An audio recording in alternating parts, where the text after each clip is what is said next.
बच्चों, पिछले वीडियो में हमने संसद के प्रथम सदन लोकसभा के बारे में पढ़ा। आज हम संसद के द्वितीय सदन राज्यसभा के बारे में पढ़ेंगे। राज्यसभा की रचना या संगठन। राज्यसभा भारतीय संसद का द्वितीय सदन है।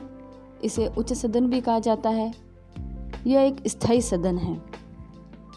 इसे लोकसभा की तुलना में कम शक्तियां प्राप्त है, लेकिन फिर भी इसका अपना महत्व और उपयोगिता है।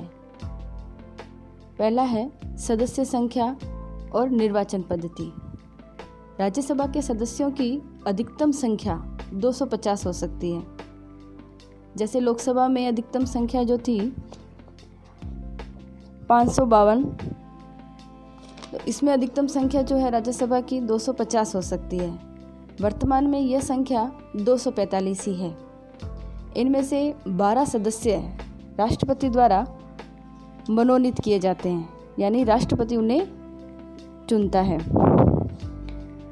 जिन्हें कला, साहित्य, विज्ञान, समाज सेवा या खेल के क्षेत्र में विशेष ज्ञान या अनुभव प्राप्त हो। जैसे आपने मैरी कॉम का नाम सुना है, जो अभी वर्तमान में राज्यसभा सांसद हैं। पहले भी सचिन तेंदुलकर, नवजोत सिद्धू, ये सभी राज्यसभा सांसद रह चुके हैं। राज्य विधानमंडलों द्वारा 233 सदस्य निर्वाचित होते हैं।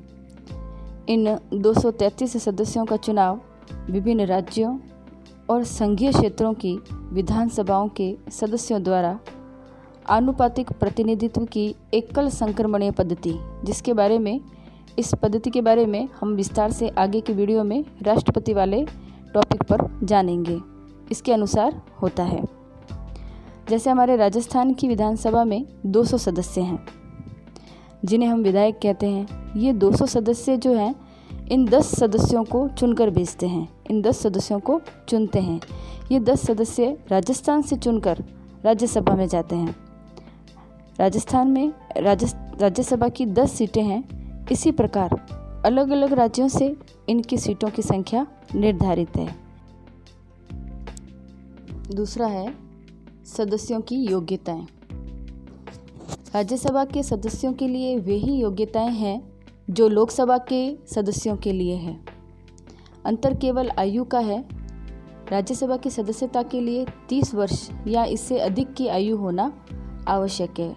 लोकसभा के सदस्यों के लिए योग्यताएं वही है जो वह व्यक्ति भारत का नागरिक हो, भारत सरकार द्वारा कोई लाभ का पद धारण किए हुए ना हो। वो सारी योग्यताएं इस राज्यसभा के सदस्यों की योग्यताओं में आएगी। बस केवल जो आयु है उसमें 25 वर्ष है और राज्यसभा में 30 वर्ष है या इससे अधिक आयु होना आवश्यक है। तीसरा है सदस्यों का कार्यकाल। राज्यसभा एक स्थायी सदन है, जैसा मैंने आपको पहले भी बताया है, जो कभी भंग नहीं होती है। इसके सदस्यों का कार्यकाल 6 वर्ष है और राज्यसभा के 1/3 सदस्य प्रति 2 वर्ष बाद सेवानिवृत्त हो जाते हैं या अवकाश ग्रहण कर लेते हैं। जैसा कि स्क्रीन पर दर्शाया गया है कि राजस्थान से 10 सदस्य राज्यसभा में जाते हैं। जैसे 3 + 3 + 4 = 10 सदस्य। तो ये 10 सदस्य एक साथ राज्यसभा में नहीं चुने जाते हैं। जैसे 3 सदस्य हैं वो 2016 में चुने जाएंगे, 3 सदस्य हैं वो 2018 में चुने जाएंगे और 4 सदस्य हैं वो 2020 में चुने जाएंगे। तो 2016 में जो चुने गए हैं वो 2022 तक इनका 6 वर्ष का कार्यकाल पूरा होता है। 2018 में जो चुने गए हैं वो 2024 तक इनका कार्यकाल पूरा होता है और 20 वाले का 2026 में। तो इसी प्रकार अलग अलग राज्यों में ये व्यवस्था अलग अलग प्रकार से होती है। सभी सदस्य एक साथ नहीं चुने जाते हैं। चौथा पॉइंट है राज्यसभा के पदाधिकारी। राज्यसभा के 2 प्रमुख पदाधिकारी होते हैं, सभापति और उपसभापति। जैसे हमने लोकसभा के पदाधिकारी पढ़े थे, अध्यक्ष और उपाध्यक्ष, वैसे ही राज्यसभा के 2 प्रमुख पदाधिकारी हैं, सभापति और उपसभापति। भारत का उपराष्ट्रपति राज्यसभा का पदेन सभापति होता है, यानी जो राज्यसभा का सभापति है वो उपराष्ट्रपति होते हैं। उपराष्ट्रपति इसका कार्यकाल जो है वो 5 वर्ष है। राज्यसभा अपने सदस्यों में से किसी एक को 6 वर्ष के लिए उपसभापति निर्वाचित करती है। राज्यसभा के जितने भी सदस्य होते हैं और उपसभापति होता है, उन सब का कार्यकाल 6 वर्ष होता है। लेकिन राज्यसभा का जो सभापति होता है वो भारत का उपराष्ट्रपति होता है, उसका कार्यकाल ही 5 वर्ष का होता है। अब हम राज्यसभा और लोकसभा के बीच अंतर को जानेंगे। लोकसभा और राज्यसभा। पहला पॉइंट, सदस्य संख्या। अधिकतम सदस्य संख्या लोकसभा की 552, वर्तमान में 543 है। राज्यसभा में अधिकतम सदस्य संख्या 250, वर्तमान में 245 है। निर्वाचन लोकसभा में प्रत्यक्ष रूप से होता है, राज्यसभा में अप्रत्यक्ष रूप से इनके सदस्यों का निर्वाचन अप्रत्यक्ष रूप से होता है। आयु सीमा लोकसभा के लिए 25 वर्ष और राज्यसभा के सदस्यों के लिए 30 वर्ष होती है। कार्यकाल है लोकसभा का 5 वर्ष और राज्यसभा का कार्यकाल है 6 वर्ष। पदाधिकारी लोकसभा के अध्यक्ष और उपाध्यक्ष कहलाते हैं, राज्यसभा के सभापति और उपसभापति कहलाते हैं। राष्ट्रपति द्वारा मनोनीत लोकसभा में 2 आंग्ल भारतीय हैं, जो वर्तमान में इन आंग्ल भारतीय के सदस्यों को नामित करने के इस प्रावधान को खत्म कर दिया गया है। लेकिन राज्यसभा में 12 सदस्य चुने जाते हैं, जो कला, साहित्य, विज्ञान, समाज सेवा के क्षेत्र में होते हैं। अब हम संसद के कार्य एवं शक्तियों के बारे में जानेंगे। संविधान के द्वारा संसद को व्यापक शक्तियां प्रदान की गई हैं। कुछ प्रमुख शक्तियां निम्नलिखित हैं। पहला है विधायी शक्तियां। संसद का प्रमुख कार्य राष्ट्रीय हित के लिए कानून का निर्माण करना है। हमारे संविधान में सभी विषय संघ सूची, राज्य सूची और समवर्ती सूची में विभाजित है। संसद संघ सूची एवं समवर्ती सूची के विषय पर संपूर्ण देश के लिए अथवा देश के किसी भाग के लिए कानून बना सकती है। यद्यपि समवर्ती सूची के विषयों पर संघीय संसद और राज्य विधानमंडल दोनों के द्वारा ही कानूनों का निर्माण किया जा सकता है, किंतु इन दोनों द्वारा निर्मित कानूनों में पारस्परिक विरोध होने की स्थिति में संसद द्वारा बनाए गए कानून ही मान्य होंगे। संसद के द्वारा अवशिष्ट विषयों पर भी कानून का निर्माण किया जा सकता है। इन 3 सूचियों के अलावा अवशिष्ट विषय जो हैं उस पर भी अधिकार संसद का होता है और उस पर कानून बनाने का अधिकार भी संसद को दिया गया है। दूसरा है संविधान में संशोधन की शक्ति। संविधान में संशोधन के संबंध में संसद को महत्वपूर्ण शक्ति प्राप्त है। संविधान में संशोधन का प्रस्ताव संसद में ही प्रस्तावित किया जाता है। संसद के दोनों सदनों द्वारा संविधान में संशोधन का कार्य किया जाता है। संविधान के अधिकांश भाग में अकेली संसद के द्वारा ही या तो सामान्य बहुमत से या अलग अलग दोनों सदनों के 2/3 बहुमत से परिवर्तन किया जा सकता है। हमारे देश का जो संविधान बना हुआ है उसके कुछ भागों में समय के अनुसार कुछ संशोधन करना पड़ता है। यह संशोधन संसद के दोनों सदनों के माध्यम से किया जाता है। तीसरा है वित्तीय शक्तियाँ। जनता के प्रतिनिधि होने के नाते भारतीय संसद को राष्ट्रीय वित्त पर पूर्ण अधिकार प्राप्त है और प्रतिवर्ष वित्त मंत्री द्वारा प्रस्तावित बजट, यानी बजट का मतलब होता है राष्ट्रीय आय और व्यय का लेखा, यानी कितनी आय हुई है देश को और कितना खर्च हुआ है, तो इन आय और व्यय को कहा जाता है बजट। संसद से स्वीकृत होता है। वास्तविक रूप में ये लोकसभा के द्वारा स्वीकृत होता है। वर्तमान में हमारे वित्त मंत्री हैं श्रीमती निर्मला सीतारमण। चौथा है प्रशासनिक शक्तियाँ। सरकार के संसदीय स्वरूप के अनुसार संसद के अधिनियमों और नीतियों के लिए उसके कार्यकारी जिम्मेदार हैं। यानी वास्तव में जो कार्यपालिका काम को संभालती है वो कार्यकारी जो विभाग के प्रमुख हैं वो इसके लिए जिम्मेदार हैं। अतः संविधान के अनुसार कार्यपालिका अर्थात मंत्रिमंडल संसद के प्रति उत्तरदायी होता है और वास्तव में ये लोकसभा के प्रति उत्तरदायी होता है, क्योंकि लोकसभा के जो सदस्य हैं वे प्रत्यक्ष रूप से चुने जाते हैं, इसीलिए उनके प्रति ये उत्तरदायी होता है। मंत्रिमंडल केवल उसी समय तक अपने पद पर रहता है जब तक कि उसे लोकसभा का विश्वास प्राप्त हो। संसद अनेक प्रकार से कार्यपालिका पर नियंत्रण रख सकती है। लोकसभा के सदस्य मंत्रियों से प्रश्न तथा पूरक प्रश्न पूछ सकते हैं और उनकी आलोचना भी कर सकते हैं। इस प्रकार वे कार्यपालिका पर नियंत्रण रख सकते हैं। 5वां है निर्वाचन संबंधी शक्तियाँ। अनुच्छेद 54 के द्वारा संसद को कुछ निर्वाचन संबंधी शक्तियाँ प्रदान की गई है। संसद के दोनों सदनों के निर्वाचित सदस्य राष्ट्रपति के निर्वाचन के लिए गठित निर्वाचक मंडल के अंग हैं। अनुच्छेद 66 के अनुसार संसद के दोनों सदनों के निर्वाचित सदस्य उपराष्ट्रपति का निर्वाचन करते हैं। यानी राष्ट्रपति और उपराष्ट्रपति दोनों को संसद के दोनों सदन जो हैं उनके जो निर्वाचित सदस्य हैं वो चुनते हैं। 6 है विविध शक्तियाँ। उपयुक्त के अतिरिक्त संसद को कुछ अन्य शक्तियाँ भी दी गई हैं। संसद के दोनों सदन संविधान द्वारा निर्धारित विशेष प्रक्रिया के आधार पर राष्ट्रपति के विरुद्ध महाभियोग का प्रस्ताव पास कर उसे पदच्युत कर सकते हैं। महाभियोग राष्ट्रपति को पद से हटाने की एक प्रकार की प्रक्रिया है। इस प्रकार ये दोनों सदन सर्वोच्च या उच्च न्यायालय के न्यायाधीश को भी पदच्युत करने का प्रस्ताव पास कर सकते हैं। इस प्रकार का प्रस्ताव प्रत्येक सदन में 2/3 बहुमत से पारित होना चाहिए।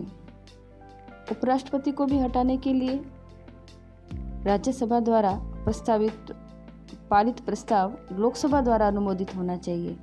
यानी उपराष्ट्रपति जो है वह राज्यसभा का सभापति होता है, इसीलिए राज्यसभा द्वारा ये प्रस्ताव पारित होना चाहिए और लोकसभा द्वारा उसे अनुमोदित होना चाहिए। दूसरा है राष्ट्रपति द्वारा घोषित संकटकालीन घोषणा की प्रभाविकता के लिए घोषणा के 1 महीने के अंदर संसद के दोनों सदनों से अनुमोदन आवश्यक है। राष्ट्रपति शासन लगाने से पहले या कुछ संकट की स्थिति हो गई है या युद्ध की कोई स्थिति है तो उस वक्त राष्ट्रपति जो है राष्ट्रपति शासन की घोषणा करता है, संकट काल की घोषणा करता है। तो उसके लिए सबसे पहले वह 6 माह के लिए जो घोषणा है लागू होती है, बाद में इसे 6 माह तक और बढ़ाया जा सकता है। इसके लिए संसद के दोनों सदनों की स्वीकृति आवश्यक होती है। अब हम पढ़ेंगे लोकसभा की शक्तियाँ अथवा अधिकार और कार्य। जैसा कि आप लोगों को मालूम है, संसद जो है 2 सदनों से मिलकर बनता है, लोकसभा और राज्यसभा। और हमने अभी जो है संसद की शक्तियाँ पढ़ी है, तो दोनों की शक्तियाँ मिलाकर ही लोकसभा की और राज्यसभा की संसद की शक्तियाँ होती है। तो इसमें जो लोकसभा की शक्तियाँ हैं वही सब संसद की जो शक्तियाँ हैं उसके हिसाब से उसके अनुसार ही सारी जो है शक्तियाँ हैं। पहला है विधायी शक्ति। संविधान के अनुसार भारतीय संसद संघीय सूची, समवर्ती सूची, अवशिष्ट विषयों और कुछ परिस्थितियों में राज्य सूची के विषयों पर भी कानून बना सकती है। साधारण विधेयक जो है और संविधान संशोधन विधेयक जो है उसके संबंध में कहा गया है कि इस प्रकार के जो विधेयक हैं वो लोकसभा या राज्यसभा दोनों में से किसी भी सदन में पेश किए जा सकते हैं। यानी जो वित्तीय विधेयक है वो सिर्फ लोकसभा में पेश किए जाते हैं और अवित्तीय विधेयक जो है वो दोनों सदनों में जो है प्रस्तावित किए जा सकते हैं और दोनों सदनों से पारित होने के बाद वो राष्ट्रपति के पास हस्ताक्षर के लिए भेजे जाएंगे, तभी वो कानून बनेगा। दूसरा है वित्तीय शक्ति। भारतीय संविधान द्वारा वित्तीय क्षेत्र के संबंध में शक्ति जो है लोकसभा को प्रदान की गई है और इस संबंध में राज्यसभा की स्थिति बहुत कम है, यानी गौण है, यानी ना के बराबर है। अनुच्छेद 109 के अनुसार धन विधेयक या बजट जो है वो लोकसभा में ही प्रस्तावित किए जाते हैं, राज्यसभा में नहीं किए जाते। और लोकसभा से पारित होने के बाद धन विधेयक जो है वो राज्यसभा में भेज दिया जाता है और राज्यसभा के लिए भी आवश्यक है कि वो 14 दिन के अंदर अंदर जो है उस विधेयक को वापस लोकसभा को लौटा दे। इसके लिए वो राज्यसभा जो है वो विधेयक में संशोधन के लिए सुझाव दे सकती है, लेकिन उन्हें स्वीकार करना या ना करना वो लोकसभा की इच्छा पर निर्भर करता है। बस वो सुझाव दे सकती है, उस सुझाव को मानना नहीं मानना वो लोकसभा की इच्छा पर निर्भर करता है। तीसरा है कार्यपालिका पर नियंत्रण की शक्ति। भारतीय संविधान के द्वारा संसदात्मक व्यवस्था की स्थापना की गई है हमारे देश में। अतः संविधान के अनुसार मंत्रिमंडल जो है संसद के प्रति उत्तरदायी होता है और वास्तव में जो वो है व्यवहार में जो है वो लोकसभा के प्रति उत्तरदायी होती है। मंत्रिमंडल केवल जो है उसी समय तक अपने पद पर रहता है जब तक कि उसे लोकसभा का विश्वास प्राप्त हो, जो मैंने आगे भी संसद की शक्ति में आपको बताया है। संविधान संशोधन संबंधी शक्ति। लोकसभा को राज्य के साथ मिलकर संविधान में संशोधन परिवर्तन का अधिकार भी प्राप्त होता है। संविधान के अनुच्छेद 368 के अनुसार संविधान के अधिकांश भाग में संशोधन का कार्य अकेली संसद के द्वारा ही किया जाता है, यानी संविधान संशोधन की जो शक्ति है वो दोनों सदनों को यानी संसद को प्राप्त है। पांचवा है निर्वाचक मंडल के रूप में कार्य। लोकसभा निर्वाचक मंडल के रूप में कार्य करती है। अनुच्छेद 54 के अनुसार लोकसभा के निर्वाचित सदस्य राज्यसभा के निर्वाचित सदस्यों तथा राज्य विधानसभाओं के निर्वाचित सदस्यों के साथ मिलकर राष्ट्रपति का निर्वाचन करते हैं, यानी राष्ट्रपति के लिए जो है ये निर्वाचक मंडल के रूप में कार्य करता है। अब है राज्यसभा के कार्यांश शक्तियाँ। पहला है विधायी शक्तियाँ। लोकसभा के साथ साथ राज्यसभा भी कानून निर्माण संबंधी कार्य करती है। संविधान के द्वारा अवित्तीय विधेयकों के संबंध में लोकसभा और राज्यसभा दोनों को बराबर शक्तियां प्रदान की गई है। जैसा कि मैंने आपको लोकसभा की शक्तियों के बारे में बताया था विधायी शक्तियों में कि साधारण विधेयक जो है इस संबंध में दोनों को बराबर शक्ति प्रदान की गई है, दोनों बराबर जो है उस कानून निर्माण में कार्य करती हैं। दूसरा है संविधान संशोधन की शक्ति। संविधान संशोधन के संबंध में राज्यसभा को भी लोकसभा के समान ही शक्ति प्राप्त है और संशोधन प्रस्ताव पर संसद के दोनों सदनों में असहमति होने पर, यानी दोनों के सहमति नहीं है, तो संविधान का जो संशोधन का जो प्रस्ताव है वो गिर जाएगा, यानी वो जो संशोधन है वो नहीं होगा। तीसरा है वित्तीय शक्ति। राज्यसभा को कुछ वित्तीय शक्ति प्राप्त है, यद्यपि इस संबंध में संविधान द्वारा राज्यसभा को लोकसभा की तुलना में निर्बल स्थिति प्रदान की गई है। संविधान के अनुसार धन विधेयक पहले लोकसभा में ही प्रस्तावित किए जाएंगे। लोकसभा से स्वीकृत होने पर धन विधेयक जो है राज्यसभा में भेजे जाएंगे और जैसा कि उसमें लोकसभा की वित्तीय शक्ति में बताया था कि 14 दिन के अंदर अंदर उसे जो है इस विधेयक पर विचार करके वापस भेजना होता है। राज्यसभा धन विधेयक के संबंध में अपने सुझाव जो है लोकसभा को दे सकती है। ये लोकसभा की इच्छा पर डिपेंड करता है कि वह उसके प्रस्तावों को माने या ना माने, यानी कुल मिला के जो राज्यसभा की स्थिति है वो निर्बल है। चौथा है कार्यपालिका संबंधी शक्ति। संसदात्मक शासन व्यवस्था में मंत्रिपरिषद संसद के लोकप्रिय सदन के प्रति उत्तरदायी होती है, अतः भारत में भी मंत्रिपरिषद लोकसभा के प्रति सामूहिक रूप से उत्तरदायी है, राज्यसभा के प्रति उत्तरदायी नहीं है। राज्यसभा के सदस्य मंत्रियों से प्रश्न पूछ सकते हैं, पूरक प्रश्न पूछ सकते हैं, यानी प्रश्नों के ऊपर प्रश्न का पुनः वापस प्रश्न कर सकते हैं और उनकी आलोचना भी कर सकते हैं, परंतु इन्हें अविश्वास प्रस्ताव द्वारा मंत्रियों को हटाने का अधिकार नहीं है। पांचवा है विविध शक्तियाँ। राज्यसभा को कुछ अन्य शक्तियाँ भी दी गई हैं जिनका प्रयोग वह लोकसभा के साथ मिलकर करती हैं। ये शक्तियाँ निम्न हैं। राज्यसभा के निर्वाचित सदस्य राष्ट्रपति के चुनाव में भाग लेते हैं। राज्यसभा के निर्वाचित सदस्य लोकसभा के निर्वाचित सदस्यों के साथ मिलकर उपराष्ट्रपति का चुनाव करते हैं। राज्यसभा लोकसभा के साथ मिलकर राष्ट्रपति, सर्वोच्च न्यायालयों के न्यायाधीशों, कुछ पदाधिकारियों पर महाभियोग भी लगा सकती है, यानी महाभियोग जो है वो पद से हटाने की प्रक्रिया है। महाभियोग का प्रस्ताव तभी पारित समझा जाता है जब दोनों सदन, लोकसभा और राज्यसभा, इस प्रकार के जो है प्रस्ताव को स्वीकार कर लें। राज्यसभा लोकसभा के साथ मिलकर बहुमत से प्रस्ताव पारित कर उपराष्ट्रपति को भी हटा सकते हैं। उपराष्ट्रपति को पद से हटाने का प्रस्ताव जो है प्रथम बार राज्यसभा में ही पारित होता है और उसके बाद लोकसभा के पास जाता है। 1 माह से अधिक अवधि तक यदि आपातकाल लागू रखना है तो इस प्रकार के प्रस्ताव का जो अनुमोदन है लोकसभा और राज्यसभा दोनों के द्वारा अलग अलग अपने विशेष बहुमत से किया जाना आवश्यक है। यानी आपातकाल लागू करने के लिए दोनों का पृथक पृथक अनुमोदन आवश्यक है। छठा है विशेष अधिकार। राज्यसभा को 2 ऐसे अन्य अधिकार भी प्राप्त हैं जो लोकसभा को प्राप्त नहीं है, जिनका प्रयोग अकेले राज्यसभा ही कर सकती है। राज्यसभा को राज्यों का एकमात्र प्रतिनिधि होने के नाते निम्न शक्तियां प्राप्त हैं। अनुच्छेद 249 के अनुसार राज्यसभा उपस्थित और मतदान में भाग लेने वाले सदस्यों के 2/3 बहुमत से राज्य सूची के किसी विषय को राष्ट्रीय महत्व का विषय घोषित कर सकती है। इसके द्वारा उस राज्य सूची के विषय पर कानून बनाने का अधिकार संसद को मिल जाता है। ऐसे राज्य सूची पर राज्य ही कानून बनाते हैं, लेकिन राज्यसभा में अगर किसी राज्य सूची के विषय को राष्ट्रीय महत्व का घोषित करना है तो उस पर कानून बनाने का अधिकार संसद को मिल जाता है।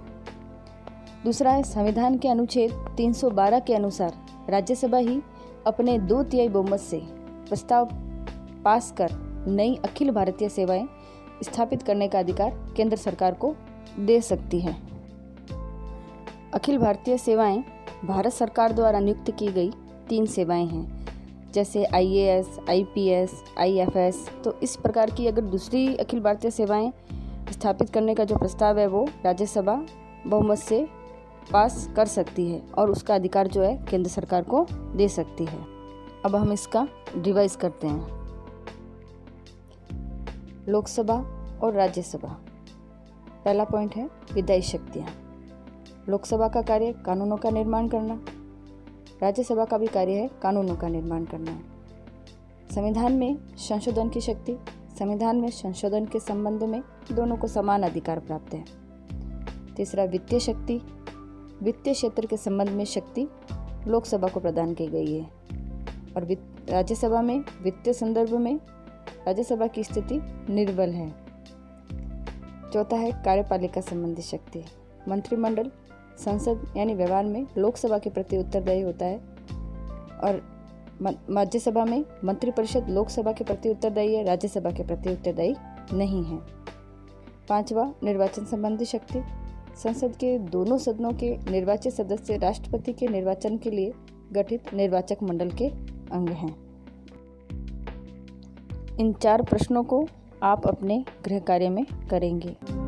वीडियो देखने के लिए धन्यवाद।